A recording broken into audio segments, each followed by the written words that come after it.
Uşaqlar, bax bu dinlədiyiniz əsər kimin əsəri idi? De Zəhra. Aslında hazırlayın. Ay sağ ol. Hansı əsər idi? Çarpan. Karvan suitası. Yaxşı, Karvan suitasını dinlədik, əsərini dinlədik. İndi gözünüzün qarşısında nə canlandı? İbrahim. Mən səhrada gedirdim. Birdən zınqrov səs gəldi qulağıma. Arxama baxanda gördüm dəvədir. Dəvənin üstünə mindi. Şiddətli külək əsirdi. Yolda gedirdi, bir dənə şəhərin qabağını çatmışdı. Buyur Zəhra. Mən səhrada gəzirdim. Səhrada gəzərkən arxadan bir dənə tufan başladı. Dəvənin üstünə minib qaçdı.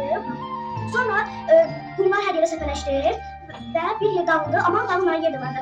Dəvə ilə orada gedəndə bir də gördük ki, orada dağılır və səhrada hər yer dağılmışdı.